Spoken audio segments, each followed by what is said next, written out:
15h, 16h30. Cyrielle Sarah Cohen. Bonjour à toutes et à tous et bienvenue sur Radio J. Ravi de vous présenter cette nouvelle émission aujourd'hui jusqu'à 16h30 avec mon invité. Il a gravi les échelons, tous les échelons au sein du 36 quai des Orfèvres notamment, où il a été affecté à la brigade de répression du banditisme, à la brigade de recherche et d'intervention, à la section antiterroriste de la brigade criminelle, puis au service de protection des hautes personnalités, puis encore une fois chef de cabinet du directeur général de la police nationale, de l'arrestation de figures du grand banditisme et de terroristes à des enquêtes internationales. Robert Martin est un ancien policier, vous l'avez compris, mais hors du commun, multidécoré, avec un don particulier, celui de servir et de guérir. On le découvre dans son livre Flic guérisseur, sorti chez Mama Édition. Un échange en direct avec bien sûr un coup de cœur à la fin à 16h05 sur Radio J. 15h, 16h30. Cyrielle Sarah Cohen. Radio J. Bonjour Robert Martin. Bonjour Cyrielle Sarah Cohen. J'ai donné les gros titres, mais il y en a d'autres. Évidemment, une carrière, voilà, on a donné la presque globalité, mais il y a eu du chemin dans votre parcours. On va le voir petit à petit dans cette émission. Alors bien sûr, on va voir votre actualité aujourd'hui, mais puisque ce n'est pas sans rapport, tentez aussi, puisque l'ADN le dit, tentez de savoir qui vous êtes au-delà de ce que vous faites. Et pour ce faire, je vais vous demander 3 mots pour vous décrire. Vous diriez lesquels ? Les mots qui ont été utilisés par Frédéric Pechner, je pense, me qualifient bien. Sensible, intègre et sans peur. Intègre et sans peur. Vous voyez, je note, je fais ça bien. On va voir si ça colle avec votre personnalité tout au long de cette émission. Pour ce faire, le début, toujours le début. Robert Duflot, devenu Martin. Vous êtes né en 1958 dans le nord de la France. Au bout de la rue, c'est la Belgique. Vous êtes fils unique dans une famille de 4 filles issues de 2 papas différents, 3 avec le vôtre. Considéré comme de père inconnu, c'est noté dans la 4e page de couverture. Et j'ai envie tout d'abord, avant de démarrer cette émission, de comprendre pourquoi il était important de le stipuler. Pour permettre aux gens de se rendre compte que même sans ADN reconnu, sans ADN donné par un nom, on arrive à se construire, on arrive à être ce qu'on est. Et je pense que je suis ce que je suis grâce peut-être à ce nom, ce premier mot qui a été mis derrière mon nom de père inconnu. Ça m'a permis de me réaliser pleinement et d'être ce que je suis là. C'est ça. Robert Martin, dans votre livre, on découvre, on va le voir tout au long de cette émission, que quoi qu'il se passe dans notre vie, que ce soit les instants, les expériences positives comme négatives, de toutes les manières, c'est le chemin qui nous amène à devenir ce qu'on est et en règle générale, en tout cas pour vous, la peut-être meilleure version de vous-même. Le chemin est devant nous, il faut le prendre, il ne faut pas en avoir peur, il faut avancer. Parfois, on a une petite déviation, comme il y en a des tas maintenant dans les rues de Paris, mais il faut avancer, il faut pas hésiter. Et si le destin nous fait tourner à droite, à gauche, peu importe, on sait qu'on y va. J'ai toujours eu confiance en ce qui se présentait à moi, toujours eu confiance sur le mouvement, sur l'action, sur réaliser quelque chose, réaliser. Alors avant d'en arriver là, Robert Martin, avec le recul de la vie aujourd'hui, quel genre d'enfance vous diriez que vous avez eu et dans quel cadre vous avez grandi ? L'enfance n'a pas été merveilleuse. Ma prime enfance a été épouvantable. Je laisse les lecteurs découvrir. Je pense que, j'en parle très peu, mais on voit très bien dans quelle ambiance c'était. C'est une ambiance quand même assez détestable du nord de la France, et avec tout ce qu'il y a de négatif. Mais j'ai eu une chance inouïe. J'ai eu une grand-mère maternelle aimante qui avait une forme de spiritualité, qui était d'obédience chrétienne, mais qui dépassait cette chrétienté et qui allait au-delà et qui m'a enseigné très rapidement cette chose et qui m'a fait découvrir ce qu'était la spiritualité. C'est ça, votre grand-mère, c'est Angèle. D'ailleurs, vous lui dédiez ce livre. Tout à fait. Elle vous a, dédié beaucoup de choses. Je sens beaucoup d'émotions en vous. Oui. Robert Martin, cette grand-mère, elle est spéciale. Elle est même, je dirais, atypique. Et son histoire l'est tout autant. Parce que à un moment donné dans sa vie, elle n'a pas encore eu votre maman. Non. Et elle est foudroyée Tout par à un fait. éclair. Elle est Et cette anecdote est incroyable. Tout à fait. Elle est foudroyée par un éclair. Cet éclair est retransmis et retranscrit sur son bras, sur son avant-bras, et il restera un certain nombre d'années pour s'atténuer après. Ça a fait l'objet il y a eu plusieurs, comme elle me disait, il y avait eu des grands monsieur qui étaient venus la voir, pour essayer de comprendre ce qui lui était arrivé. C'est ça. Et à son départ, elle veut léguer une prière pour barrer le feu qui ne vous est pas dédiée. Au départ, votre mère la refuse. C'est vous qui finissez par l'avoir, entre guillemets, par l'obtenir. Et ça va peut-être être comme un don qu'elle va vous transmettre, en tout cas une transmission à partir de là où, même si auparavant elle sent en vous, tout petit, qu'il y a quelque chose parce que vous allez voir ce qu'elle aurait peut-être voulu voir. C'est un soir, dans la nuit. Tout à fait. C'est un soir dans la nuit et je lui raconte le lendemain ce que j'ai vu et elle-même me dit « C'est merveilleux ce que tu as vu ». Elle m'envie quelque part, mais elle me rassure. Elle me dit « Mais tu as beaucoup de chance d'avoir ça ». Sur cette prière, vous me parlez de transmission de dons. La notion de don, je pense qu'on l'a tous plus ou moins en nous. Et il faut arriver à l'accepter, à recevoir des informations, à recevoir des perceptions qui peuvent parfois paraître saugrenues, qui peuvent parfois être subtiles, mais ces informations sont essentielles. Et moi, cette grand-mère me rassure quelque part en me donnant cette prière, cette incantation. C'est ça, c'est ce que vous racontez dans votre livre où on dit à plusieurs reprises, certaines personnes disent de vous que vous êtes dans l'humilité, mais vous êtes tout à fait sincère dans votre façon de penser, en disant que vous savez que nous avons tous quelque chose en nous. Généralement, d'ailleurs, c'est dans l'enfance que ça arrive, et on le repousse, on l'accepte, à chacun de décider ce qu'il a envie d'en faire, mais les enfants ont quelque chose en eux d'assez impalpable, et cette anecdote, enfin cette façon de voir les choses se vérifie encore une fois lorsqu'à un moment donné, un enfant va venir vous voir et vous dire « Où est ton chien ?» Mais ça, on y viendra un petit peu plus tard. Votre maman, alors, va rencontrer des hommes pas toujours terribles, jusqu'à le bon, qui va devenir votre beau-papa. Daniel, 23 ans, plus jeune que votre maman, vous changez alors de nom de famille. De Duflo, vous devenez Martin en 1972. Si mes comptes sont bons, vous avez 14 ans. Cela marque votre vie et on va y revenir avec cette anecdote que je viens d'évoquer sur le chien, puisque ce nom va ressurgir 45 ans plus tard comme si c'était destiné. Vous quittez l'école à 17 ans, Robert Martin, avec un certificat d'études primaires, un CAP comptable, mécanographe. Vous rentrez grâce à l'une de vos sœurs comme vacataire au tribunal de police de Paris. Et là, il va se passer beaucoup de choses parce que vous rentrez par la petite porte avec d'abord des petites tâches pendant 3 ans approximativement. Puis vous entrez à la gendarmerie à Auxerre et tout s'enchaîne. Tout s'enchaîne. Mais tout s'enchaîne depuis le début, tout s'enchaîne, Cyrielle. Tout s'enchaîne depuis le début. Donc, c'est ce chemin initial que je vous disais qui... j'y suis allé sans peur et tout s'enchaîne. Et les rencontres, j'ai découvert lorsque j'ai eu cette révélation à l'âge de mes 60 ans que la vie n'est faite que de rencontres et de séparations. Robert Martin, je vais me permettre de ne pas rentrer dans le détail que vous n'avez pas voulu évoquer, mais un premier beau-papa pas terrible. Pas terrible du tout. Voilà, un peu violent, un peu alcoolique. Le reste, on ne le dira pas, on laissera le soin aux auditeurs de le découvrir, mais qui ne fait pas des choses terribles. Vous allez voir à l'œuvre de vos 3 à vos 10 ans. Est-ce que naît en vous, et peut-être inconsciemment à ce moment-là, l'envie de protéger, de servir, oui, de défendre et par la suite alors de guérir? Vous percevez excellemment bien.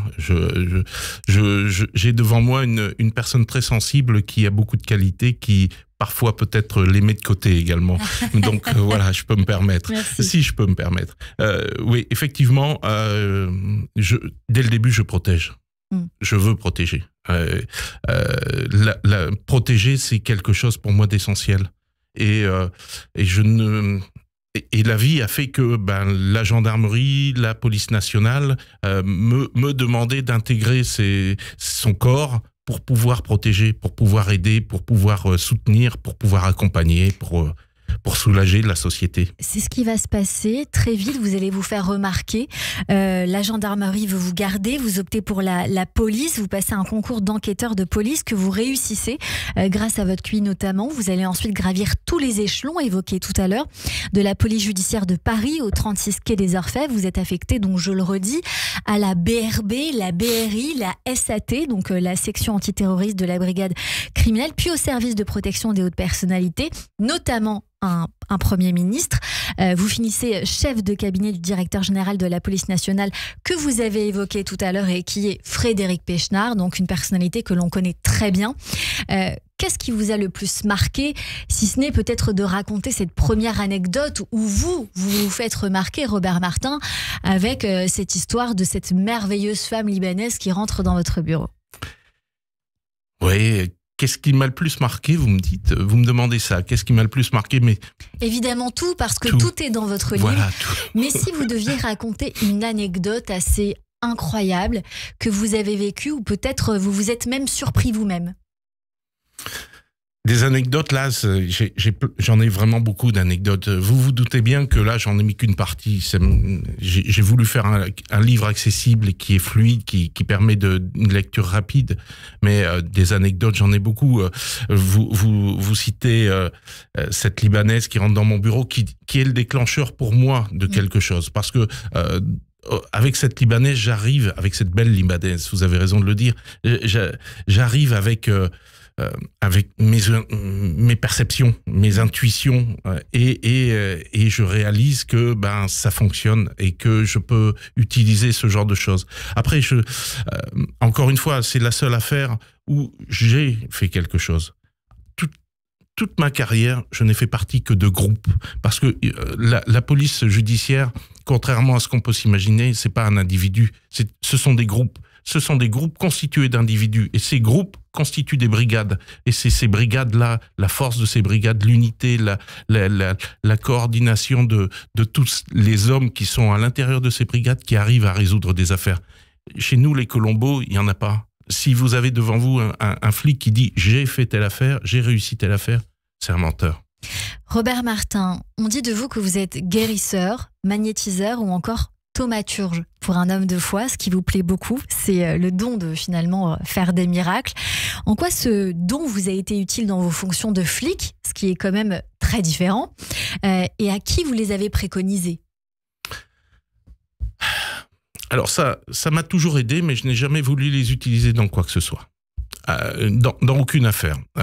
Franchement, me dire que telle affaire, non, il y a eu des moments où j'ai capté des choses, où je les gardais pour moi parce que je ne voulais pas influencer. Il fallait pas. Pourtant, on sait, Robert Martin, qu'à plusieurs reprises, la police fait appel à des personnes avec une sensibilité supérieure. Pourquoi pas vous? Parce que c'était pas ma mission. Ma mission n'était pas là. Ma mission était de faire partie des forces de police. Des forces de police à la BRI, lorsqu'il fallait casser des portes, je cassais des portes. Lorsqu'il fallait interpeller des gens de manière violente, je les interpellais de manière violente parce qu'il fallait le faire. Ma mission était là. Ma mission de ces perceptions que je décris dans ce livre m'ont aidé à être ce que je suis au sein de la police, peut-être à faire passer des messages auprès de mes collègues en disant « Ouais, là, c'est pas terrible, non, je le sens pas. » Et j'ai été écouté. Mais ça n'a pas joué dans les dossiers. En tout cas, pour votre patte de magnétiseur et de guérisseur, il faut le dire, puisque ce sont les plus grandes pages de votre livre, vous travaillez sur le corps de vos collègues qui ont pour la plupart soit mal au dos, soit mal quelque part à un moment donné. Et comme on sait qu'il y a quelque chose de spécial en vous, d'assez extraordinaire, ce qui fait qu'on vous dit à plusieurs reprises « tu devrais écrire ton histoire », vous décidez que c'est assez, pour le redire encore une fois, pas anodin pour pouvoir le raconter. Mais non, c'est pas anodin de soulager un collègue qui a un torticolis, c'est pas anodin de soulager un collègue qui a une entorse parce qu'il vient de tomber de moto, c'est pas anodin d'arrêter le sang parce que le collègue s'est blessé lors de l'interpellation. Oui, c'est pas anodin, mais il faut voilà, je l'ai mis en œuvre au moment où ça devait se passer, au moment où ça devait être. Donc je l'ai fait de façon la plus naturelle que possible. Et je suis entier, vous le voyez bien, j'ai rien à cacher. Voilà. Comme je vous dis intègre, je suis vraiment intègre. Mais ça se ressent et peut-être même trop, puisque vous m'avez fait la réflexion de mes qualités. Moi, j'ai envie de vous dire, Robert Martin, que cette qualité est quand même très importante parce qu'elle est au cœur de votre livre, que depuis votre départ de la police à la retraite, vous n'avez jamais cessé de soigner et vous avez naturellement ouvert un cabinet à Paris où vous exercez en tant que thérapeute, guérisseur, et cela passe par votre énergie, dites-vous, mais c'est une chose que vous ne comprenez pas. Non. Je ne la comprends pas. Donc comment expliquer ? Mais je n'arrive pas à l'expliquer. J'avais un ami, Joël Steinheimer, que vous en avez peut-être entendu parler, qui était un chercheur et que j'adorais, Joël, qui est décédé au mois de décembre. Et Joël, qui était physicien, me disait « Mais c'est génial ce que tu ressens ». Et je lui demandais, je lui disais « Mais Joël, qu'est-ce que je ressens ?» Il me dit « Mais tu ressens une force que pour l'instant, personne n'a encore réussi à qualifier. » C'est ça. Et vous dites, je n'ai aucun doute sur ce que je fais. Je n'ai que des incertitudes quant aux résultats. Tout à fait. C'est comme une forme de devise que vous avez, en tout cas de philosophie avec ce que vous pratiquez. Vous dites encore une fois que cette force, quelque part, on l'a tous en nous, à différents degrés, différentes perceptions, et que chacun l'utilise différemment. Oui. Donc ça peut être des visions, ça peut être de l'écoute, ça peut être par les mains. Oui. Dans le fait de soigner, il y a différentes façons. Il y a différentes façons de percevoir. Mais il faut accepter cette perception. Un signe, ça peut être un nuage dans le ciel, ça peut être un chant d'oiseau le matin. Vous pensez à quelqu'un de cher et vous avez un oiseau qui passe et qui vient se poser sur la rambarde de votre balcon. Vous avez, il y a plein de symboles, plein de signes qui font que on peut capter des signes qui viennent de ce que j'appelle l'esprit divin. On peut appeler ça un esprit divin. Voilà. Bob, si je peux vous appeler ça comme ça. Voilà. 35 ans de Bob. Donc, vous appelez comme ça. Je suis très curieuse de savoir pourquoi Bob. Robert, Bob, voilà, on dirait ça comme ça, c'est votre surnom Robert, dans la Bob, police. Voilà. Qui sont les personnes qui viennent vous voir aujourd'hui et dans quel but en général ? Alors, j'ai énormément de demandes et j'arrive pas à répondre à tout le monde, ça m'est pas possible. Je consulte très peu. Moi, mes consultations, c'est plus d'une heure, une heure et demie. Et les journées, mes journées sont limitées et je ne veux pas me noyer dedans. Je n'ai pas d'intérêt à recevoir une multitude de personnes. Donc, les personnes qui viennent me voir, j'ai de tout. J'ai des gens qui ont des pathologies lourdes, d'autres qui savent que ça va être une fin de vie et qui demandent un réconfort, une écoute. Je pense que j'ai une forme d'empathie qui aide beaucoup les gens. J'ai des gens qui viennent me voir pour des blessures physiques importantes, d'autres pour un mal-être. C'est vraiment très divers. Comme je dis, les gens me demandent si je peux soigner telle chose. Je dis, je sais pas. Je ne saurais pas vous dire ce que je peux soigner ou pas soigner. Je ne connais. J'ai devant moi un champ des possibles qui est immense. Et dans ce champ des possibles, parfois, il y a des barrières. La barrière, je la contourne, mais la barrière m'indique que je peux pas aller plus loin, mais je me déplace, je passe sur une autre voie. Est-ce qu'en règle générale, votre pratique fonctionne ? Vu le grand nombre de messages de remerciements que j'ai, je dirais que oui, ça fonctionne et ça ne fait l'ombre d'aucun doute. Je vois le nombre de personnes qui viennent me voir pour de la radiothérapie qui brûle la peau, qui brûle les organes, qui brûle et c'est spectaculaire. Donc voilà, maintenant être à 100%, c'est pas ça, mais je suis à plus de 70%, si on peut qualifier ça, voilà, de pas de réussite, mais que la personne se sente mieux, soit mieux dans sa peau, mieux dans sa tête, mieux dans son âme. Pour moi, c'est important, l'âme. Les résultats sont assez probants rapidement. Mal de dos, zona, brûlure, verrue et j'en passe. J'ai vu une vidéo où vous soignez une jument pour une verrue à l'œil avec l'aide de vos mains, de votre énergie. Vous en parlez d'ailleurs dans votre livre. Racontez-nous ça. C'était un vieil ami qui est décédé maintenant, qui avait un élevage de chevaux dans Lyon et qui qui est venu me voir parce que cette jument, Yolanda, avait une verrue énorme sur l'œil et le vétérinaire disait c'est impossible, on pourra rien en faire. Et donc il m'a demandé si j'arrivais à retirer les verrues vu qu'il m'avait vu pratiquer sur des personnes.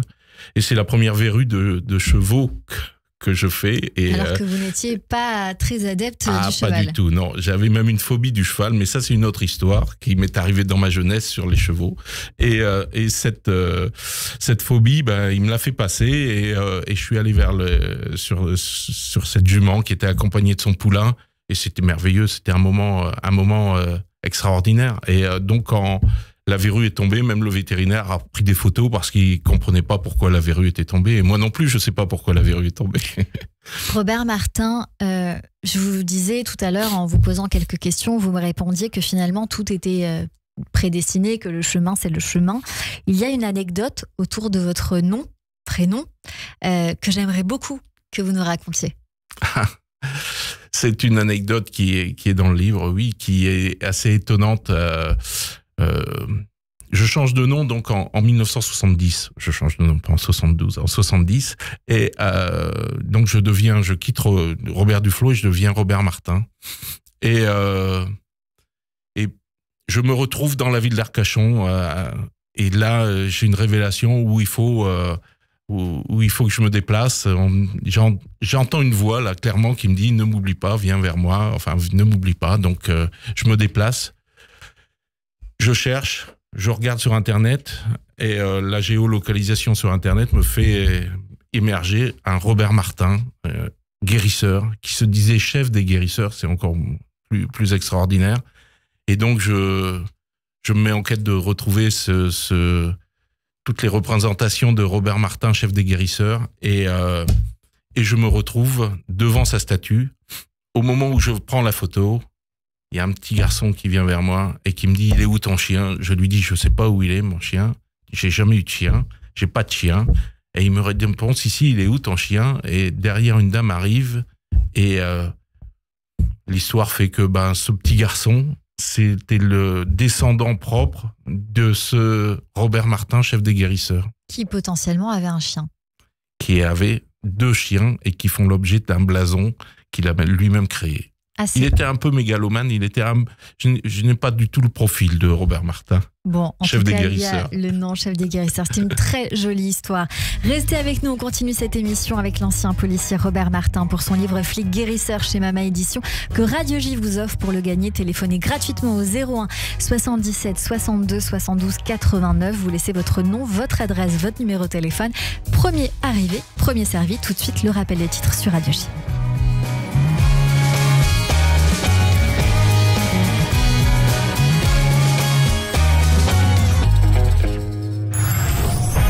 h 16h30, Cyrielle Sarah Cohen. Radio J.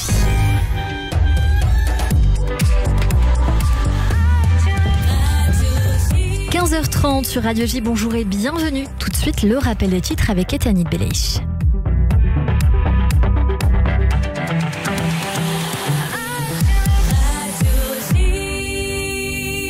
Bonjour Etanit. Bonjour à tous. Le cabinet de guerre israélien doit se réunir dans la soirée dans le cadre des négociations pour la libération des otages. Le Hamas n'a toujours pas donné de réponse à la dernière proposition présentée par les États-Unis aux côtés des médiateurs égyptiens et qataris. La coordination israélo-américaine renforcée. Le chef du commandement central des États-Unis au Moyen-Orient doit rencontrer le chef d'état-major de Tsahal alors qu'Israël multiplie les exercices militaires sur tous les fronts, notamment à la frontière israélo-libanaise. Face à la menace iranienne croissante contre l'État hébreu, le premier ministre israélien Benjamin Netanyahou a assuré que Tsahal était prête à tout scénario. Nous attaquerons tous ceux qui nous attaquent, a-t-il précisé, devant des soldats de l'armée de l'air sur la base de Tel Nof en début d'après-midi. 8 organisations, dont Amnesty International France, ont annoncé avoir saisi ou s'apprêter à le faire le tribunal administratif de Paris. Elles exigent la suspension suspension des livraisons d'armes de la France à Israël. Il existe un risque que les équipements militaires exportés par la France soient utilisés pour commettre de graves crimes de guerre à Gaza, selon ces ONG. Autre plainte, celle déposée par 5 associations auprès de l'ONU. Elles dénoncent les contrôles aux faciès faits en France. Enfin, c'est aujourd'hui que démarre la campagne de déclaration en ligne des revenus. Cette année, quelques changements dans le parcours déclaratif et dans les règles d'imposition ont été apportés, notamment les tranches d'imposition rehaussées de près de 5%. En pratique, les revenus sous 11 294 € par part fiscale ne seront pas imposés pour amortir le poids de l'inflation. Et merci beaucoup Etanit Belaïch. On vous retrouve à 16h pour le journal complet. Tout de suite, c'est une courte pause et c'est la suite de notre émission avec mon invité Robert Martin et mes chroniqueurs sur Radio J. Radio J, le 6-9, Ilana Ferradian. Tous les matins à 7h45 sur Radio J, Christophe Barbier. Je vous retrouve tous les matins dans le 6-9 d'Ilana Ferradian avec un invité politique chaque jour. C'est le Barbier du matin. C'est tous les jours à 7h45 sur Radio J. Radio J. Vous écoutez Radio J à Paris sur 94.8 en DAB+, et sur notre appli Radio J. Radio J. Radio J. Radio J. Radio J. Radio J. 15h, 16h30. Cyrielle Sarah Cohen. De retour sur l'antenne de Radio J. Merci de passer votre après-midi avec nous jusqu'à 16h30 avec mon invité aujourd'hui, l'ancien policier Robert Martin, pour son livre Flic guérisseur, sorti chez Mama Édition. Alors bien sûr, on a évoqué beaucoup de choses ensemble, Robert Martin, mais pendant près de 30 ans, de 80 à 2008 précisément, vous avez participé à l'arrestation de figures du grand banditisme et de terrorisme, du gang des postiches à l'affaire Guy Georges, en passant par l'attentat du Port-Royal, l'affaire Ilan Halimi ou encore l'affaire Mera, ainsi qu'à des enquêtes internationales gang des barbares qui se réfèrent à l'affaire Halimi, assassinat de Chapour Bakhtiar ou encore l'affaire Lady Di. Forcément, 2 affaires nous touchent davantage sur cette antenne et j'ai envie d'aller un peu plus loin avec vous puisque c'est une occasion rêvée. Pour être franche, d'abord l'affaire Ilan Halimi, qui, pour rappel, s'est déroulé pendant 24 jours en janvier 2006. Un jeune juif kidnappé, séquestré, torturé, avant d'être brûlé et abandonné sur une voie ferrée à Sainte-Geneviève-des-Bois par le gang des barbares. Une affaire encore bien fraîche dans la mémoire de nos auditeurs, des Juifs de France et je dirais même du monde. Je serais tentée de dire même dans les mémoires de tous, tant elle a choqué. Quel a été votre rôle, votre fonction à l'époque au moment de cette affaire ? Alors, au moment où éclate l'affaire Ilan Halimi, je suis affecté en tant que chef de cabinet de Frédéric Perchnard à la sous-direction des affaires économiques et financières. Mais j'ai une qualité particulière qui, je ne sais pas si c'est dans le livre, je suis négociateur. J'ai été formé en tant que négociateur j'étais à la BRI, j'ai été formé en tant que négociateur par les négociateurs du RAID. Et donc, éclate l'affaire Halimi. Tout de suite, il y a prise de contact avec les ravisseurs, si mes souvenirs sont bons, appelle son père. Et là, tout de suite, demande de rançon. Donc, il y a un système qui se mettait en place à l'époque, et qui, je ne sais pas si c'est encore d'actualité, qui faisait que dès l'instant où la brigade criminelle était saisie pour un enlèvement rapt, la BRI était actionnée. Et donc, intervenait le négociateur pour pouvoir négocier avec les preneurs d'otages. Donc, je suis, moi, aux AEF, rue des Châteaux des Rentiers, lorsqu'on m'appelle en me disant « il faut que tu viennes » parce que le négociateur qui était en poste à la BRI était en congé, tout simplement, et donc moi, j'interviens. Donc, j'interviens, je suis mis en contact avec le papa d'Ilan, je le rassure, je l'écoute, je suis avec lui lors des premiers appels, je le dirige, je lui donne les directions à donner, les réponses à apporter aux preneurs d'otages. Et tout ça pendant 3 jours. Au bout de 3 jours, je ne participe plus du tout à cette affaire-là parce que le négociateur de la BRI revient de congé. Donc moi, pendant 3 jours, j'ai été en contact avec le papa d'Ilan Halimi. C'est moi qui annonce à la maman d'Ilan, dans le 12e, c'était un moment fort pour moi, que son fils, c'est compliqué. Elle n'était pas au courant du rapt, donc on est vraiment dans le premier jour. C'est quelque chose de fort, très fort. Ilan Halimi l'affaire Ilan Halimi se poursuit. Moi, je suis au château des Rentiers, aux AEF. Et donc, vous l'avez rappelé, Ilan est libéré et dans un triste état à Sainte-Geneviève-des-Bois. On le récupère et il meurt dans les heures qui suivent de ses blessures et des atrocités qu'on a commis sur lui. Il est enterré. Au moment de l'enterrement au cimetière de Pantin, je suis sollicité pour aller à l'enterrement en tant que représentant de la police nationale. Et je me retrouve là-bas avec la psychologue de la brigade criminelle qui m'a accompagné. Et donc j'assiste aux funérailles d'Ilan, à la mise en terre dans le cimetière de Pantin. Et il y a un moment, un fait important pour moi qui m'a marqué, qui n'est pas dans le bouquin. Oui. J'étais prêt, donc la cérémonie avait eu lieu et je quittais le cimetière et le papa d'Ilan est passé en voiture. Il s'est arrêté et nous avons échangé des mots. Je suis ému, qui reste pour moi essentiel. Ça a été une forme de réconfort pour moi de savoir que j'ai effectué le travail pour lequel on m'avait sollicité à ce moment-là. Robert Martin, je vois votre émotion, elle est communicative. Cette affaire est très touchante pour nous. Et je vois qu'elle l'est pour vous. Ah, tout à fait. J'ai quand même le sentiment, en vous écoutant, que ces 3 jours ne vous ont pas suffi. On parlait de chemin tout à l'heure, Cyrielle. Le chemin a fait que, à un moment donné, il y a un panneau qui s'est levé qui a dit tu prends tel chemin. Je n'étais plus sur le chemin d'Ilan. J'ai pour souvenir que le 36 avait ordonné à la famille, aux avocats, de ne pas médiatiser l'affaire. Peut-être, oui. Sans doute, cela aurait peut-être permis de le retrouver plus facilement. Est-ce que vous avez une conviction ? Non, alors, à l'époque, il faut se remémorer, Ilan Halimi, c'était donc en 2006. C'est ça, 2006, 2006. Ouais, 2006. On était vraiment aux prémices de l'informatique et ainsi de suite, et c'était compliqué. On avait ciblé des cybercafés qui commençaient à émerger parce que il y avait de mémoire, il y avait des messages qui étaient envoyés de cybercafés. Donc à chaque fois qu'il y avait un cybercafé, la BRI se déplaçait, se mettait en nombre autour, essayait de visionner qui était. Enfin, ça a été réellement un boulot. De dire qu'on aurait pu, peut-être on aurait pu. C'est facile de refaire l'histoire 18 ans après, c'est ça, on en est à 18 ans. C'est facile. Je dirais que ce qui m'agace un peu, c'est qu'on dise on n'a pas tout fait. Je peux vous assurer que les gens ont tout fait. Ouais. Dans la police, moi j'ai été au début de cette affaire. Mais ça a été...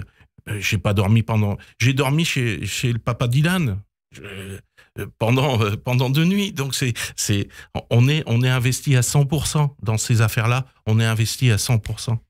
Vous avez parlé de sentiments, on peut dire d'intuition. Ouais.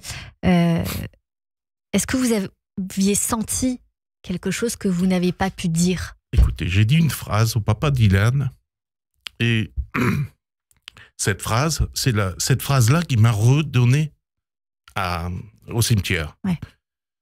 C'est une phrase qu'il a redonnée au cimetière et qui me l'a redonnée en me disant « Vous avez été le seul à me dire ça. Ouais. » Voilà.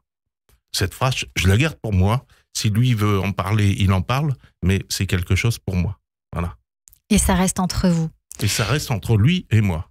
Une autre affaire, Robert Martin, l'affaire Mera. Ah, l'affaire. Auteur des tueries, à Toulouse en 2012 et Montauban. Vous n'étiez plus en fonction, vous étiez encore en fonction ? Alors j'étais en fonction, l'affaire Mera nous a particulièrement marqué et nous a permis, l'affaire Mera nous a particulièrement marqué.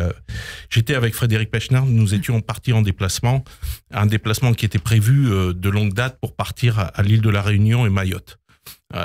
Nous étions partis là-bas parce que suite à une demande qui émanait de l'Europe pour transformer un centre de rétention administratif. Enfin bref, je vous en passe. Donc on part de Paris.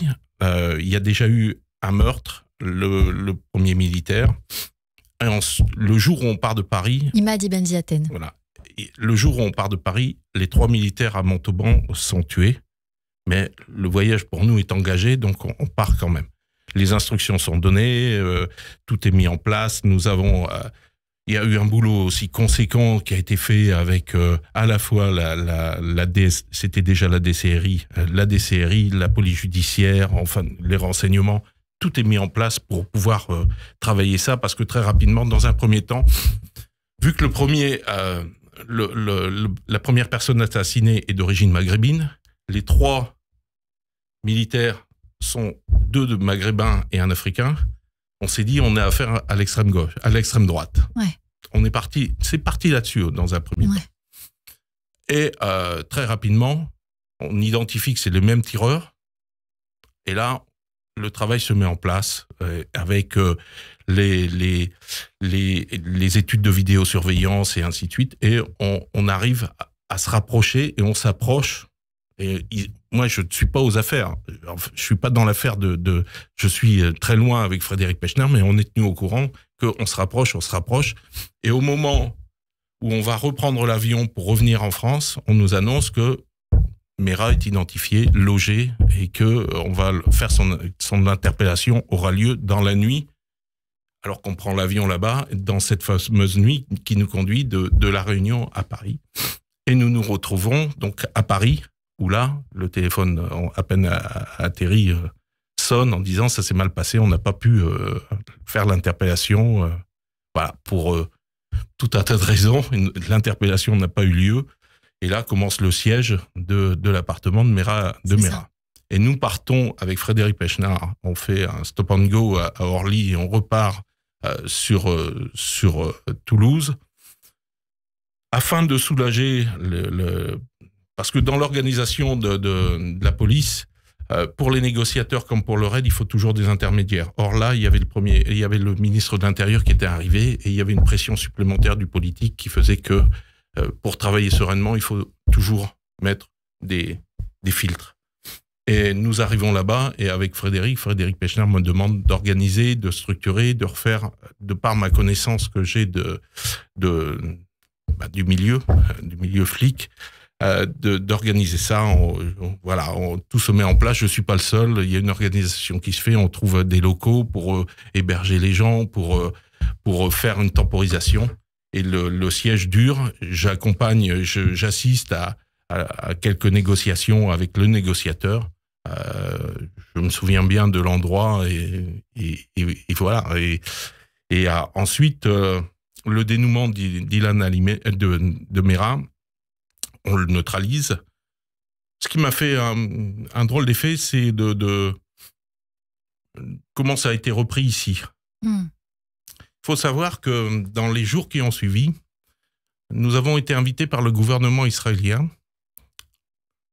pour recevoir les félicitations de ce gouvernement, pas d'une autre. On a été félicités. Alors, en même temps, a été organisée une conférence sur Interpol, au même moment où on se trouvait là-bas.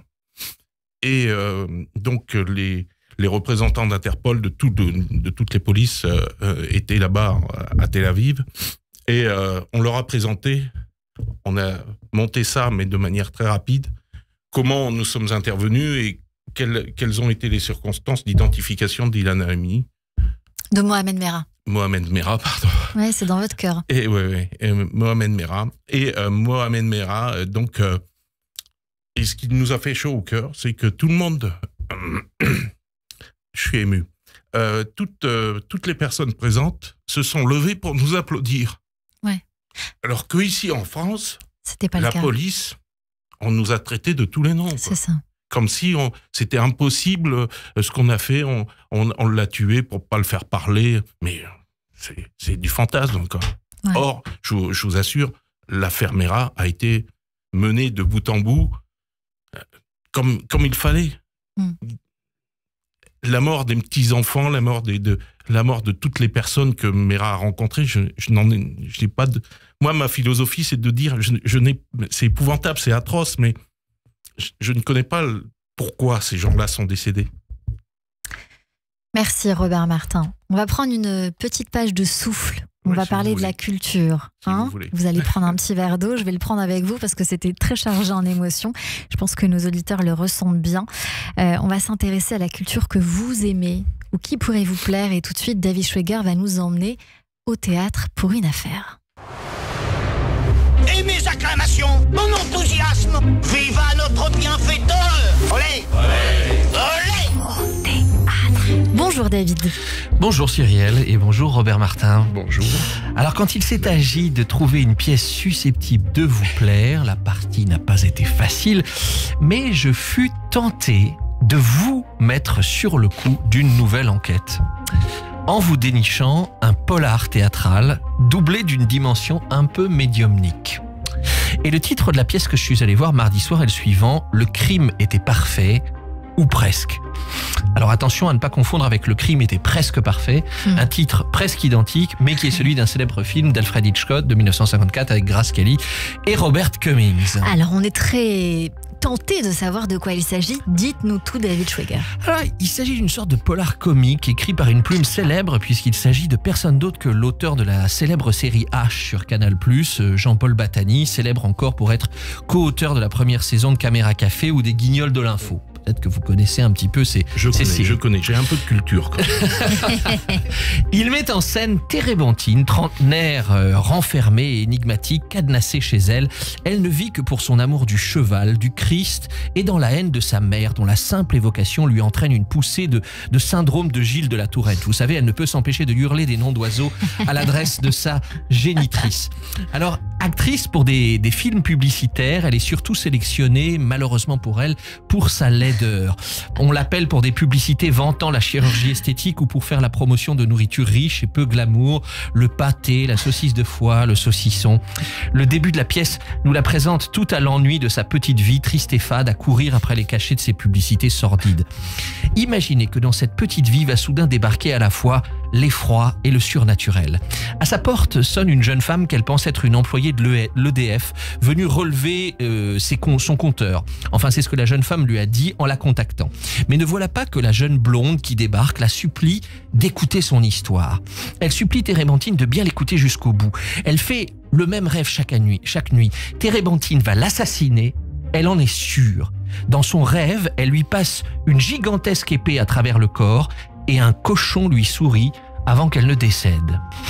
Imaginez notre catholique à chemise à carreaux Vichy face à une telle confidence. Ça pourrait être l'effroi auquel elle préfère un rire gêné avant de mettre l'intrus à la porte. Puis d'hésiter quelques minutes après. N'a-t-elle pas chez elle une grande épée médiévale montée sur un pavois en forme de tête de cochon souriant? N'allez pas voir là un héritage familial, juste un accessoire conservé depuis le tournage d'un film sur les rillettes de cochon. Alors, c'est assez pour faire douter notre catholique aussi traditionnaliste que rationaliste. Elle court dans l'escalier pour rattraper l'inconnu qu'elle vient de mettre à la porte. Pourquoi diable a-t-elle fait un tel rêve? Comment est-elle parvenue jusqu'à elle? Et pour quelle raison voudrait-elle assassiner cette parfaite inconnue? Je ne spoilerai pas davantage la suite pour donner envie à Robert, comme à nos auditeurs, de résoudre l'intrigue. Là, David Schweger, on est happé. Je veux la suite, en tout cas en off, on vous la demandera, ça c'est sûr et certain. Un mot sur la mise en scène. Disons qu'elle est agréable, sans originalité. Elle nous campe joliment sur fond de projection cinématographique, le salon cossu et légèrement suranné de Térébenthine. La pièce n'est basée que sur la performance des deux actrices qui, à elles seules, doivent tenir le public en haleine durant 1h15. Et le pari est plutôt réussi. On se laisse prendre au jeu d'Adeline Gaillot et d'Hélène Degy, deux actrices d'expérience, notamment la dernière, diplômée de l'ENSAT et habituée des plateaux dramatiques, qui nous entraînent dans les méandres d'une histoire à dormir debout dont on se demande jusqu'au bout avec curiosité si elle va bien finir comme annoncé, avec la fatalité d'une tragédie. On suit le tout avec plaisir et sans ennui pour un résultat plaisant. comme on se plaît à le dire souvent dans cette émission. En conclusion, David Schweiger. En conclusion, je dirais à Robert, comme à nos auditeurs, de se laisser prendre au jeu d'une pièce tout à fait particulière et originale, tout en profitant de cette pièce pour aller découvrir un théâtre trop peu connu à mon sens, mais qui marche bien, celui de la Boussole, pratiquement en face de la gare du Nord. Ils auront un peu l'impression d'entrer dans un cinéma auquel ce théâtre ressemble beaucoup, pour aller laisser vaguer leur imagination au gré d'un polar dont je ne sais qui du flic ou du médium chez Robert saurait résoudre l'énigme. Ah là là, Le crime était parfait ou presque, une comédie de Jean-Paul Battani, mise en scène Thibaut de Lucy avec Aline Gaillot et Hélène Degy. C'est jusqu'au 31 mai 2024. J'adore Hercule Poirot, j'embrasse ma mère par ailleurs qui adore aussi. Au théâtre de la Boussole, 29 rue de Dunkerque dans le 10e, du mardi au samedi à 21h15. Merci beaucoup David Schweiger. Tout de suite, merci à vous Cyrielle. chronique flashback avec Charlène Villemer. 15h, 16h30, Cyrielle Sarah Cohen. Bonjour Charlène, j'adore votre foulard entre parenthèses. Merci Cyrielle, j'aime bien le vôtre aussi. C'est gentil. Bonjour Cyrielle, bonjour Robert Martin et bonjour à tous. Bonjour. Dans cette chronique, nous allons revenir sur vos goûts culturels et on démarre en musique avec le boss, l'idole je dirais des anciens jeunes ou encore le taulier, surnom qu'il détestait, je parle évidemment de Johnny Hallyday.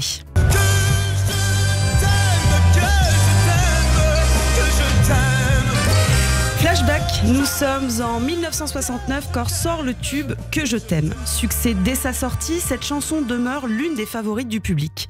Si Johnny l'incarne parfaitement, il n'en est pas l'auteur. Ce texte, on le doit au parolier Gilles Thibault, qui écrit aussi pour Claude François, et le compositeur Jean Renard. Gilles Thibault écrit le texte en une seule nuit, oui, comme ça, d'une traite. Les paroles lui viennent naturellement car il est amoureux. Au même moment, Johnny, qui prépare sa rentrée au Palais des Sports de Paris, cherche un titre fort. Il donne alors le texte à son compositeur Jean Renard en lui glissant « Tu verras, c'est un truc qui parle d'amour ».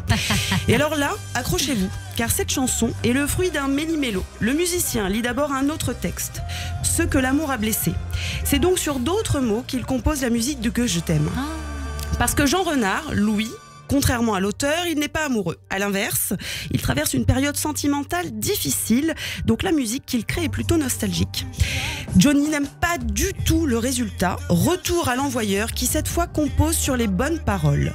Le chanteur y ajoute sa touche personnelle. Initialement, Gilles Thibault écrit Que je t'aime au début de chaque couplet. 8 au total, que Johnny regroupe en un seul refrain. Que je t'aime est né. Créé pour la scène, le titre est sur toutes les lèvres avant même de passer en studio. Que l'on soit rock ou variété, cette chanson fait l'unanimité.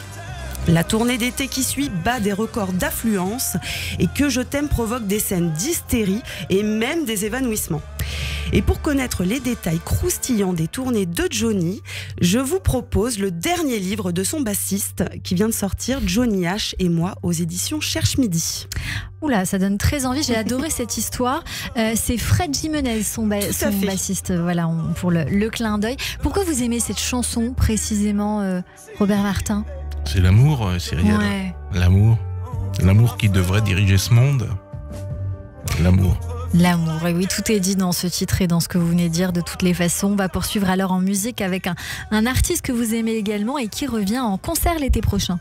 J'ai accepté par erreur ton invitation, j'ai dû me courir dans l'heure, j'ai dû me planter dans la saison. Pour nous, l'invitation est acceptée, on sera bien à l'heure. Louise Attaque revient, non pas dans les salles de l'Hexagone, mais dans les festivals d'été. Solidays le 30 juin, Bacchus Festival à Argelès-sur-Mer début juin, ou encore Fête du Bruit à Landerneau le 12 août. Le 10 août, pardon. Ils sont une vingtaine à programmer le groupe cette année. La formule gagnante de Louise Attaque, eh bien, c'est une musique folk rock, des textes singuliers et un engagement sans faille depuis la formation du groupe il y a presque 30 ans. Flashback 1997, premier album, souvenez-vous.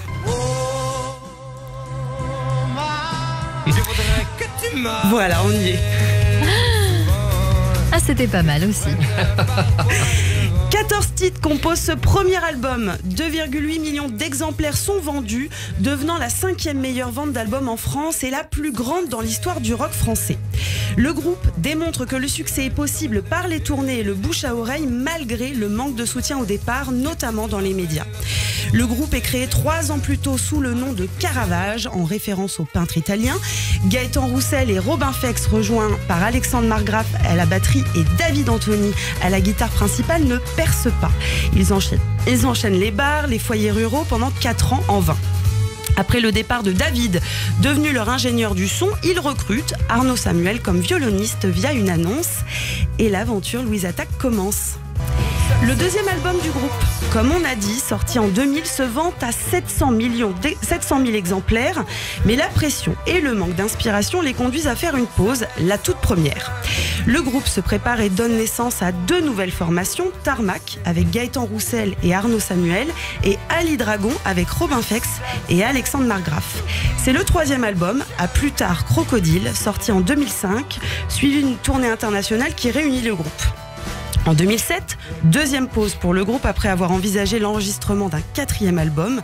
Gaëtan Roussel collabore à l'écriture de l'album Bleu Pétrole d'Alain Bachung et compose pour le film Louise Michel. Il entame également une carrière solo avec succès qu'on connaît bien. Et ensuite...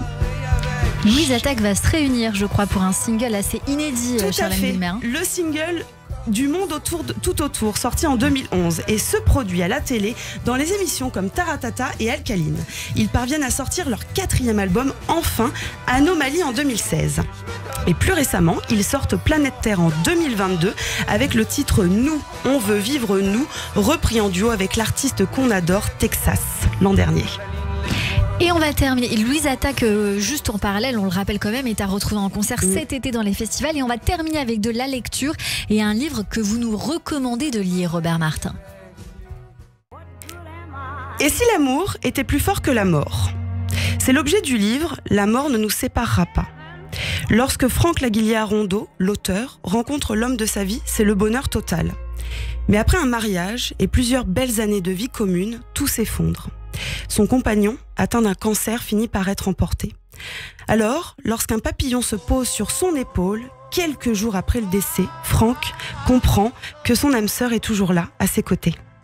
Très vite, arrive le besoin d'écrire pour raconter leur amour et les nombreuses synchronicités qui l'ont aidé à ne pas sombrer. Pourquoi, selon vous, Robert Martin, il faut lire cette œuvre ? Cette œuvre est pleine d'amour. Vous Encore. savez, moi je pense que franchement, ce qui a guidé ma vie, ce qui fait que je suis ici devant vous avec beaucoup d'émotions, avec beaucoup de sentiments, mais c'est cette notion d'amour qui dirige tout. Et ce livre est vraiment plein d'amour. Vous l'avez lu visiblement et je pense qu'il a dû vous toucher également. Oui. Voilà. Et notamment avec la musique en son derrière qu'on entend Exactement. du film Ghost qui Voilà. rajoute Tout beaucoup est d'émotions. dit. Merci, Voilà. beaucoup, Charlène Merci. Villemer, pour nous avoir fait voyager dans les goûts culturels de notre invité. Vous restez avec nous tout de suite, c'est le journal de l'info et on revient sur Radio J. Radio J. 15h, 16h30, Cyrielle Sarah Cohen.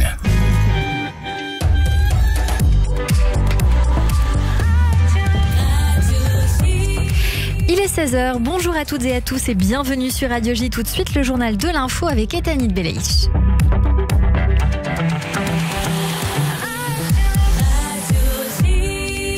Bonjour Etanit. Bonjour à tous. Au 188e jour de guerre en Israël, Tsahal a ciblé le Hezbollah dans le sud du Liban. Un bâtiment militaire où séjournait un membre de l'organisation terroriste dans la région d'Al-Daïra a été visé. Un blindé a également tiré à tir Rafah pour écarter une menace contre Israël. Du côté de la bande de Gaza, l'armée a lancé une opération ciblée contre le Hamas dans le centre du territoire. Une opération à Nuseirat qui a commencé dans la nuit, une zone où les troupes terrestres de Tsahal n'ont pas encore officiellement opéré depuis le début de la guerre. L'armée qui a fait le point sur l'aide humanitaire acheminée vers la bande de Gaza depuis le début de la guerre. Plus de 22 000 camions chargés de 400 000 tonnes de vivres ont pu accéder au territoire. 4 000 colis alimentaires ont également été largués depuis les airs. L'ouverture d'un passage humanitaire depuis la Jordanie devrait renforcer l'arrivée de cette aide à Gaza.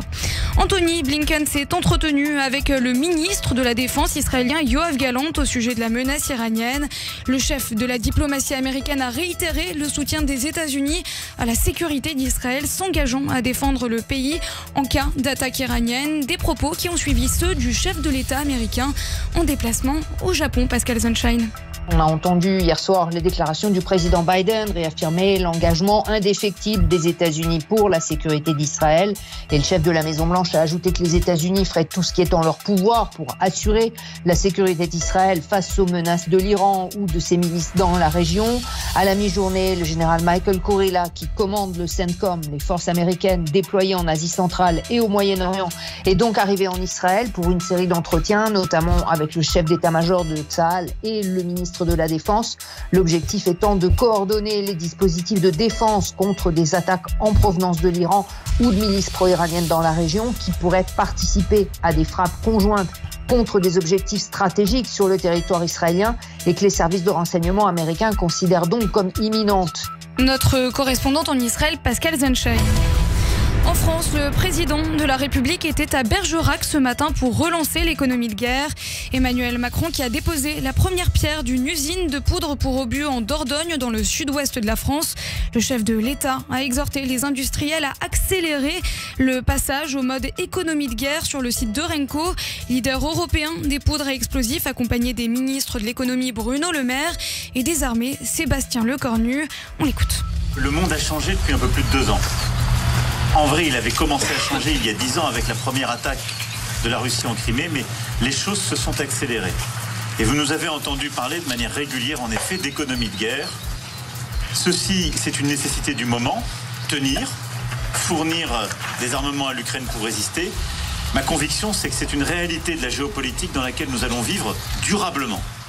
Et je pense qu'il est important de tout savoir en tête, c'est que le monde dont nous parlons, il ne s'arrêtera pas si demain la guerre se termine. Parce qu'il y a un réarmement massif qui s'est opéré ces derniers temps de la Russie, et parce que vous voyez partout en Europe les dépenses militaires, les commandes augmenter, et partout à travers le monde une géopolitique qui change. Emmanuel Macron ce matin en déplacement à Bergerac. 5 associations et ONG déposent plainte auprès de l'ONU pour dénoncer les contrôles aux faciès en France. Dans leur plainte, les associations dont font partie Amnesty International et Human Rights Watch reprochent à la France de violer la Convention internationale sur l'élimination de toutes les formes de discrimination raciale qu'elle a signée en 1971 et demandent à ce que soient constatées ces violations ainsi que l'urgence de mettre en œuvre toutes les mesures pour éliminer ces discriminations. Enfin, une question: qui obtiendra la Palme d'Or à l'issue de la 77e édition du Festival de Cannes qui se déroulera du 14 mai au 25 mai prochain. Donc, le festival a enfin dévoilé sa sélection officielle et notamment la liste des films en compétition pour la Palme d'Or. Sur plus de 2000 longs métrages visionnés, 19 ont pour l'instant été retenus. Parmi les cinéastes invités sur la croisette figurent de nombreux habitués, notamment David Cronenberg et Yorgos Lanthimos, sans oublier une légende au film très attendu, Francis Ford Coppola pour Mégalopolis, un récit d'anticipation où 2 projets s'opposent dans la reconstruction d'une ville qui pourrait être New York, film dont la sortie est prévue en automne prochain. Et merci beaucoup Edanil Belaïch, on vous retrouve demain à partir de 14h en attendant une courte pause et on poursuit notre émission avec mes invités sur Radio J. Radio J. Bonjour, c'est Lise Gutmann. Le 10-11, Lise Gutmann. Ravie de vous retrouver tous les matins au programme Judaïsme, divertissement, communauté. Radio J. Radio J. Vous écoutez Radio J à Paris sur 94.8 en DAB+, et sur notre appli Radio J. Radio J. Radio J. Radio J. Radio J. Radio J. 15h, 16h30. Cyrielle Sarah Cohen.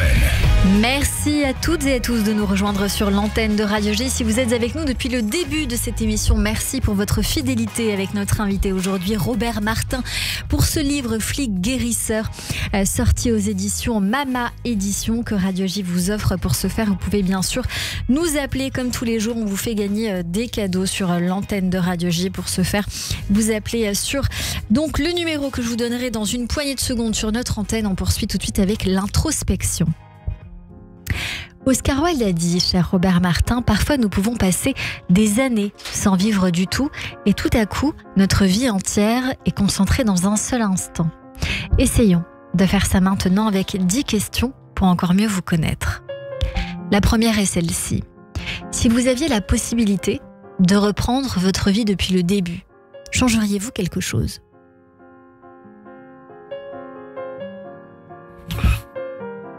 Non, pas grand-chose. Un conseil à donner à un enfant pour réussir sa vie ? Crois. Y Du a-t-il- verbe croire. Hein. Du verbe croire. Y a-t-il eu un plus bel âge dans votre vie ? Et si oui, pourquoi ? La naissance de mes enfants, donc à 25 ans, de mon fils. Une chose réalisée que de prime abord qui était compliquée mais que vous avez fini par résoudre. La pose d'un carrelage en mosaïque. Une chose que vous aimeriez faire ou qu'aimeriez-vous faire tout simplement, mais que vous ne faites pas. Voyager un peu plus. Une chose réalisée cette année, Robert Martin, et dont vous vous souviendrez toute votre vie. Le livre. Si je vous parle d'amour, même si vous nous en avez beaucoup parlé, comment cela résonne en vous ? L'amour, c'est mon essence, c'est mon moteur, c'est ma carrosserie, c'est moi, c'est tout, c'est la vie, c'est vous, c'est ce qui nous entoure. Si vous pouviez changer une seule chose, au choix, soit sur votre corps, soit sur votre personnalité, que choisissez-vous ? Ma personnalité peut-être un peu moins, parce que contrairement à cette image d'amour, parfois je peux être relativement dur. Si vous étiez président, même si je doute que cette casquette vous convienne, quelle serait la première mesure que vous prendriez ? Enseigner l'amour, enseigner le bonheur. L'enseignement du bonheur devrait être essentiel dans faire deviner le bonheur, faire toucher du doigt aux enfants le bonheur. Je vais vous poser une dernière question, Robert Martin, et peut-être que la réponse que vous venez de nous donner pourrait être la réponse à cette question. Pour terminer, qu'aimeriez-vous que les gens retiennent de vous ? La sincérité. Merci beaucoup. Tout de suite, on découvre le coup de cœur sur Radio J. Radio J. 15h, 16h30, Cyrielle Sarah Cohen.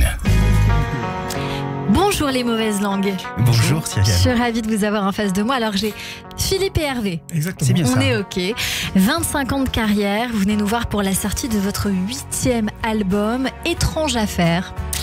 Et comme quoi, hein, vous savez, il n'y a que des synchronicités dans cette émission. Sortie le 29 mars. On va découvrir votre single aujourd'hui et on revient sur Radio J. Je m'en vais prendre l'air ce dimanche.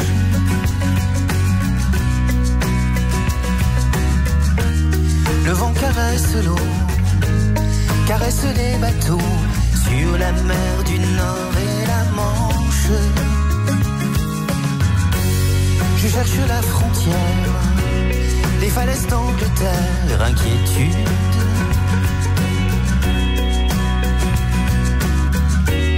Quand l'horizon m'appelle, l'autre rive du Chanel semble plus loin que d'habitude. Aujourd'hui, il fait un peu gris, mais je te le dis, dans mon cœur aussi.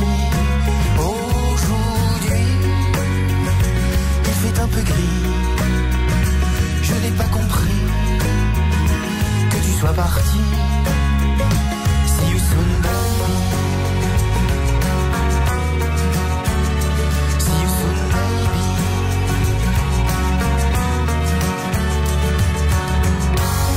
Tu largues les amarres et moi je reste à gare, tu m'étonnes.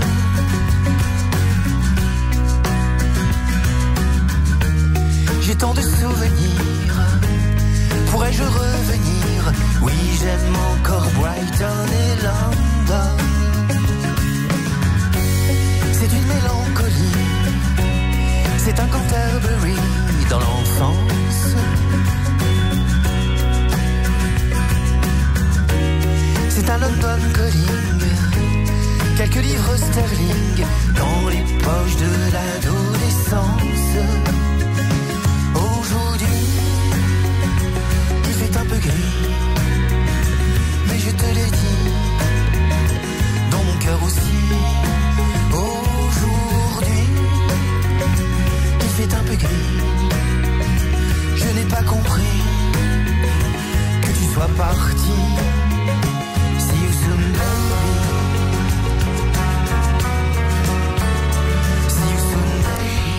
Vous êtes en train d'écouter le single aujourd'hui de nos invités, le coup de cœur aujourd'hui, ce duo qui s'intitule Les Mauvaises Langues. C'est un plaisir de vous avoir aujourd'hui en tant qu'invité. Et alors il est dit que vous observez le monde et y portez un regard tantôt inquiet, tantôt teinté d'espoir. Est-ce que c'est ça ce que vous avez envie de dire aujourd'hui ? Oui, c'est pour ça qu'on a appelé cet album Étrange affaire, c'est-à-dire que ça vient d'une phrase d'une chanson qui dit « Quelle étrange affaire que la nature humaine ?» Et donc, en fait, il y a à la fois une inquiétude sur la façon dont se comporte de manière générale la nature humaine dans ce monde qui aujourd'hui nous inquiète beaucoup, et puis avec toujours en même temps une forme d'espoir. Donc oui, il y a cette contradiction entre d'un côté une grosse inquiétude et puis on y croit en même temps. 12 titres dans cet album avec des thèmes qui sont le Brexit, le repli sur soi, l'amour d'une vie, la transmission ou encore la promesse républicaine. Et alors ça me fait sourire parce que pour le coup on a un policier en face de nous, donc la promesse républicaine, ça doit sans doute résonner. De quoi parle ce titre-là précisément ? Eh ben, en fait, c'est juste comment dire, il y a toute une promesse. Moi, je me dis, quand je regarde le monde aujourd'hui, on en parlait tout à l'heure, par rapport à il y a une vingtaine d'années, il y a un certain nombre de valeurs auxquelles je croyais. Je n'aurais jamais cru qu'on serait dans cet état-là aujourd'hui. Donc, que ça soit sur des questions écologiques, que sur des questions d'égalité des chances. Et donc, voilà, c'est cette promesse-là auquel je croyais beaucoup. Et j'y crois encore, mais elle est c'est l'espoir qui fait vivre cette croyance. Et puis surtout, la question de la fraternité, c'est pour moi l'une des choses les plus importantes. On parle de liberté, d'égalité, de fraternité. On parle souvent de liberté, égalité, et bien entendu que c'est incontournable. Mais la question de la fraternité est aussi essentielle. Et donc, bien le titre de cet album le porte bien. La nature humaine est une étrange affaire. Hervé, vous existez depuis 1998 en duo. Comment vous vous êtes rencontrés tous les deux ? Alors, on s'est rencontrés à l'université. Voilà, c'était le hasard. On montait un spectacle de fin d'année. Et puis, on faisait un petit peu l'inventaire des gens qui savaient jouer d'un instrument, qui savaient chanter.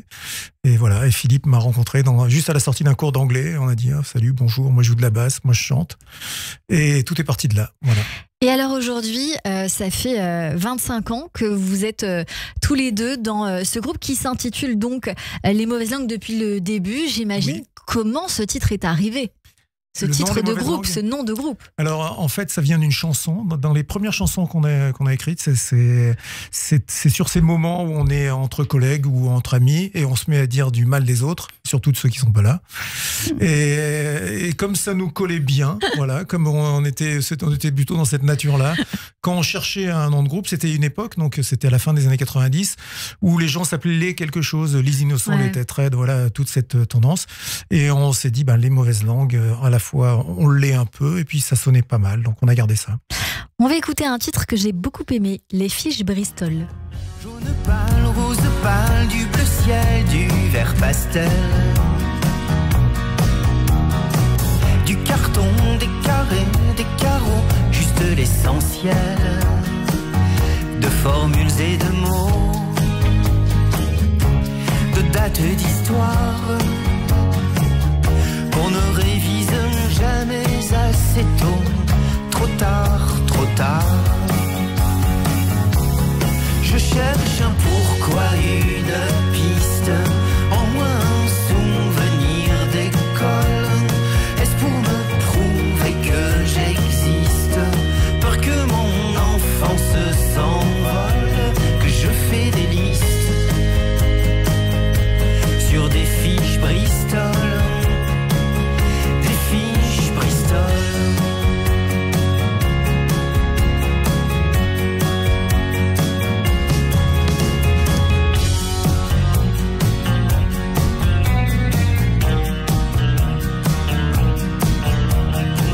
J'improvise une frise, un labyrinthe, un décor. Et voilà, on est en train d'écouter Les Fiches Bristol. Vous êtes un groupe lillois, et ça je ne l'ai pas dit. Oui, c'est vrai. Vous vous êtes rencontrés donc à Lille. Il y a des dates de concert pour très vite. Le 9 mai à Paris, je crois savoir. À la Péniche Antipode, oui. Et puis après, des dates un petit peu partout. Et on a une date importante pour nous, c'est le 6 juin à Lille au Splendide. Et puis après, faut venir sur le site internet ou sur notre page Facebook ou Instagram où il y a toutes les infos sur les concerts à venir. Pour la page Instagram, c'est LML-du-bas les mauvaises langues. On va écouter un autre titre aussi que j'ai trouvé très beau et qui va résonner dans le cœur de notre invité aujourd'hui, Robert Martin, et puisqu'il s'intitule « Tout au fond de nos cœurs ». On rêve de milliards de gros sous, de gloire et de bijoux. On veut gagner la fève, on rêve, on rêve. On rêve d'estime et de médailles. On frime, on sent canaille. Mais qu'est-ce qu'on a dans les entrailles comme rêve? Mais qu'y a-t-il au fond de nos rêves d'enfance, de nos rêves d'ailleurs? Du fond de nos silences, du fond de nos pudeurs.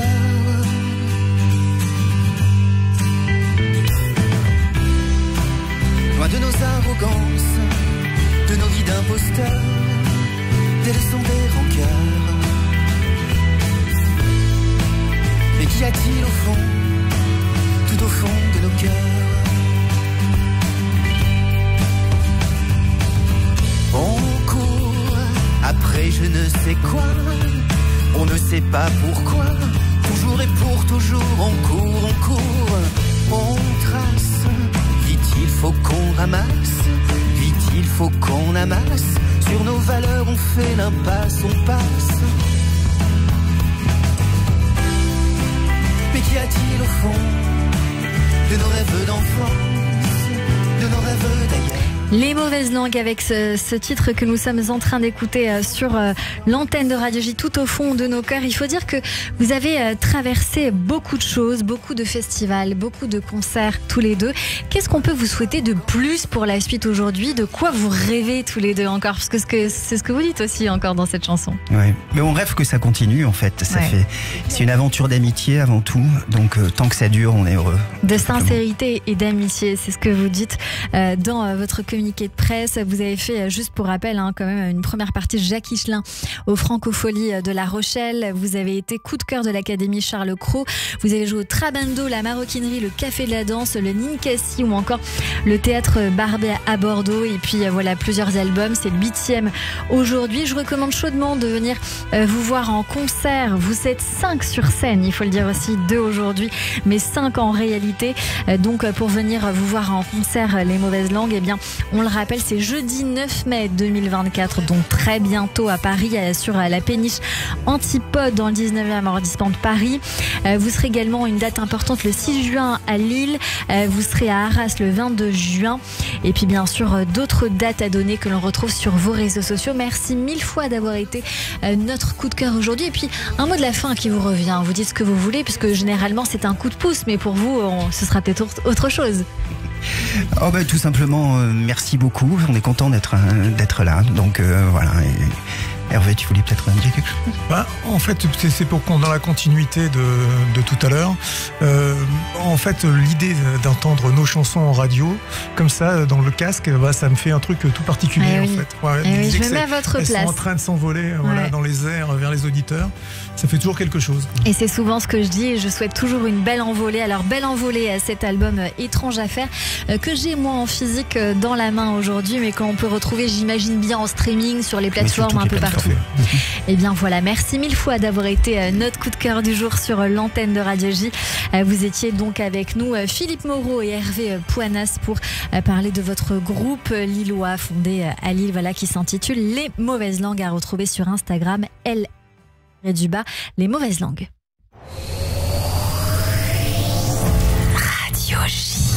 Radio J. Le portrait psychologique. Et on enchaîne avec ce portrait psychologique qui porte un certain nom, mais c'est plus un regard, en tout cas une perception dans le regard avisé de Judith Cohen-Solal. Bonjour Judith. Bonjour Cyrielle, bonjour Robert, Martin, Duflo. Mais j'aime bien qu'on s'appelle par les prénoms parce que c'est la seule chose qui ne change pas. Voilà, il y a parfois des surnoms, mais le nom change généralement dans toutes les cultures. étonnamment. Là, vous savez que dans le judaïsme, on n'a pas de nom, il n'y avait pas de nom de famille en fait. On a imposé au 19e siècle et même parfois avant aux familles juives de prendre des patronymes, mais avant je pense que je dois avoir quelque chose qui me raccroche au judaïsme de manière très très profonde. Voilà, d'ailleurs on dit un prénom fils d'un tel et d'une telle. Donc vous voyez, c'est comme ça qu'on se définit dans sa filiation. Donc je crois que le mot filiation est très très important vous concernant, peut-être parce que ça commence par une histoire de père inconnu et que finalement cette recherche du père vous a mené, dirigé vers beaucoup de chemins différents, mais je crois que c'est quand même au cœur de votre histoire, cette recherche de père. Mais d'ailleurs aussi le père qui est en vous, mais aussi des images paternelles. Parce que j'ai cru comprendre qu'à un moment donné de votre vie, vous étiez aussi agent de sécurité. Enfin, vous avez protégé des gens, Alors j'ai fait la protection des hautes personnalités auprès du Premier ministre qui était Édouard Balladur, et ensuite j'ai protégé un maire d'une ville, la ville de Neuilly, et il n'était que maire à cette époque-là. Voilà. Mais il n'était pas père, c'est ça que vous voulez dire. Il était maire, il était père également déjà. Parce que j'entendais mère et père. Mais voilà, donc j'ai eu la chance d'être avec Nicolas Sarkozy pendant plus d'une année. Voilà, et je vois des images d'autorité, des images très paternelles comme ça qui sont dans votre parcours. Et d'abord, évidemment, la sensation qu'il y a un tel contraste et une telle contradiction qui pourrait exister, parce qu'un flic guérisseur, franchement, ça fait sourire tout le monde. Et puis finalement, moi, en vous écoutant, je me suis dit, mais non, en fait, c'est tellement articulé, puisque si on réfléchit, la police, c'est quand même, on a un homme de pouvoir, et puis vous avez des pouvoirs de guérisseur, donc en fait, vous utilisez ce pouvoir à votre manière, vous utilisez le mot sincérité, c'est pas toujours le cas, la police, on n'imagine pas juste qu'elle est sensible, intègre et sans peur, les 3 mots que vous avez donnés, et surtout le mot sensible, c'est particulier. Et ensuite, vous voulez sauver les gens qui sont malades, qui viennent vous voir. Qu'est-ce que c'est la police ? On attend bien de la police qu'elle sauve la veuve, l'orphelin, en tout cas qu'elle nous sauve du mal. Et dans tous les cas, vous luttez contre les maux, contre le mal, puisque c'est quand même ça, la police c'est le bien face au mal. Donc il y a, je pense, dans votre parcours, toute cette démarche qui est peut-être, c'est sûr, de rattraper donc une enfance, je comprends, un début d'enfance qui était particulièrement difficile, et vous avez eu affaire au mal, je pense. Oui. Et il a fallu vous en sortir. Y croire, d'ailleurs c'est le conseil que vous donnez aux jeunes, croire. Je trouvais que c'était marrant parce que vous avez précisé du verbe croire, mais moi j'ai pensé que finalement ça allait bien aussi avec cette idée que pour grandir et pour progresser, il faut y croire, parce que vous auriez pu, si vous n'y avez pas cru, vous laisser entraîner dans des chemins bien plus noirs. On vous retrouve donc en train de vous empêcher, arrêter les délinquants, mais on sait bien que la police, c'est pas juste arrêter les délinquants, c'est quand même essayer de faire en sorte que des gens qui aient une trajectoire qui va vraiment vers des mauvais chemins, on puisse la rattraper, qu'ils puissent justement se réaliser autrement. Et je crois que vous faites partie de ces gens-là, enfin de cette police-là.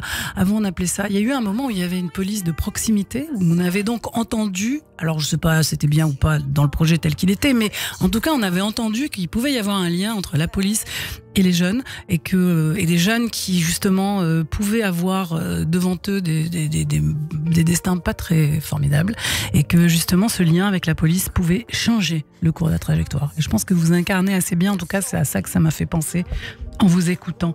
Et alors je sais pas, le carrelage en mosaïque là, ça m'a intrigué, je dois vous dire.